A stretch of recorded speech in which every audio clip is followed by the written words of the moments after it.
Sa panahon ngayon, marami ng instant. Instant noodles, instant coffee, pati pictures instant na rin. Pero para sa ilan, mas cool pa rin ang old school. Ilang hobbyists kasi ngayon ang nahihilig sa film photography. Ito yung paggamit ng analog camera at film sa pagkuha ng litrato. Ang takbuhan ng ilan, ang camera repair shop na ito ni Mang Dong sa Quiapo, Manila. Nagmukha na nga itong museum sa dami ng vintage camera na nakadisplay rito. Nilagay ko siya parang pinaka-dekorasyon ng shop.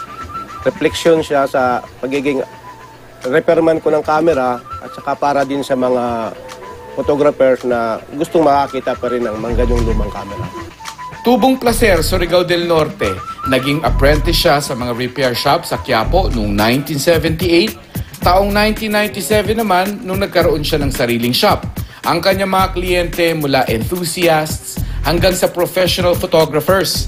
At sa kabila ng paggamit ng mas nakararami ngayon ng digital cameras, may mga newbies pa rin nahihilig sa film cameras. Nasubaybayan ko yung pagtakbo ng film. Humina talaga siya. Pero itong ilang taon lang, lalo na ngayon, bigla siyang lumakas dahil sa mga baguhan, sa mga newbie talaga. Isa sa kanila si Rachel. Para sa kanya, iba pa rin kapag film ang gamit. Gusto ko kasi yung feeling ng hindi mo malalaman agad kung ano itsura ng shot mo, ganyan. Parang it excites me. I think yung feeling na binibigay ulit ng film is very refreshing in this time and age.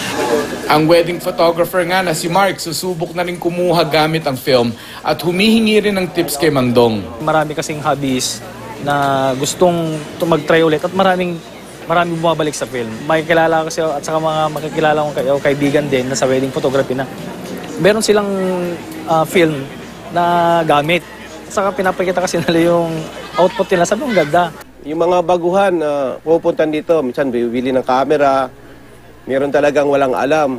Kuya, bibili ako ng camera, turuan mo ako. So, ginaguide ko sila dun sa basic guide lang hanggang sa pagbalik nila, pinapakita nila yung negative sa kalitrato, tuwan-tuwa sila. Sa panahon ngayon, hindi na mahalaga kung film o digital camera ang gamit. Dahil sa bawat click, hindi lang ang larawan ang nabubuo, kundi pati mga alaala. Mark Salazar, GMA News.